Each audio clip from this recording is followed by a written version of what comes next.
Today I will talk about the importance or the health related benefits of resistance training, that is also known as strength training or weightlifting. So many people feel that going for a walk on daily basis is enough, or doing daily household chores are enough for a woman, but that is not true. So we need to incorporate strength training in our exercise regimen on a regular basis. Now why do I say that? So first we look at the benefits which are seen with people who do strength training on a regular basis. So if you look at some obvious benefits, it is increase in the muscle mass and muscle strength. And we know that after the age of 30 or 40, on a regular basis, people lose muscle mass as well as muscle strength.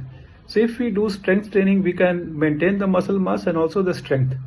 The second is on the bone health. So strength training also improves the bone mineral density and reduces the risk of osteoporosis. And when people do strength training, they have better balance. When they walk, the walking speed is better. Those who are runners, they can run faster, and even the risk of injuries are lesser. So these are some of the obvious benefits. Now if you look at some of the other benefits, so one is that those who are overweight or obese, it helps them lose weight, and the weight loss is mainly the loss of fat and also the visceral fat, and also they gain the muscle mass. So the healthy weight is increased, but overall the weight loss is seen in the fat and the visceral fat. And as a result of that, it has good impact on many metabolic conditions.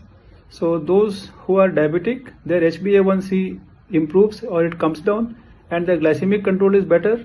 And those who are not diabetic, it reduces the risk of diabetes in future, and also it improves insulin sensitivity. Those who are hypertensive, their blood pressure reduces, and those who are not hypertensive already, it lowers the risk of them developing high BP at a later stage. And then also it has good impact on the lipid profile. So strength training, it reduces the levels of LDL cholesterol and triglycerides, and it increases the HDL cholesterol, which is also called as good cholesterol. And as a result of all these things, the risk of cardiovascular diseases, it is lowered. So people who do strength training, they have a lower risk of heart attack and strokes if you look at them over a long-term period. And then other benefits can be improvement in the mental health. So mood is better, the risk of anxiety and depression are lower, and also they feel less stressed, and they have better sleep. If you look at the brain health, they have better cognitive performance, and the risk of dementia, including Alzheimer's disease, is lowered. And then finally, those who have erectile dysfunction, so it improves erectile function, and also it increases the level of testosterone. So now that we have seen so many benefits, we know that it is useful. So then some of the commonly asked questions are: one, can a child do strength training? Answer is yes. A child, when after reaching 7 to 8 years of age, should start doing strength training under supervision.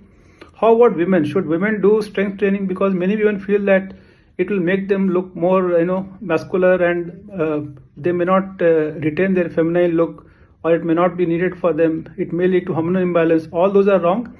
So women also should do strength training, and all the benefits that I enumerated, they are seen in women also.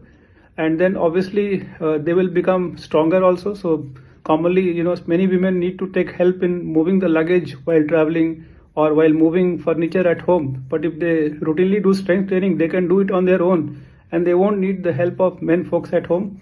How about older people? Should they do strength training? Answer is yes, they also should do, because for them it is more important that they become stronger and their bone health is better, because they have a risk of falling, and those who do strength training, they have a lower risk of falls, and so they can reduce the risk of getting fractures. Even the risk of osteoarthritis or knee pain also will be lower in those who do strength training on a regular basis. And then the last question is, somebody says, I am a runner, I run 50 kilometers, or I am a cyclist, I cycle 200 kilometers in a week. Do I still need to do strength training? Answer is yes, because strength training has additional benefits.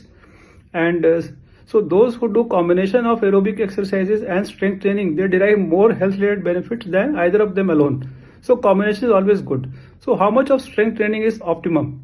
So the optimum is supposed to be, say, 60 to 90 minutes in a week, which can be split over 2 to 3 sessions. So each session of 30 minutes, 2 or 3 times in a week, focusing on different muscle groups should be ideal. So I hope it has clarified a lot of doubts, and then all of those who are already doing strength training, carry on, and those who have not started, please start. Thank you.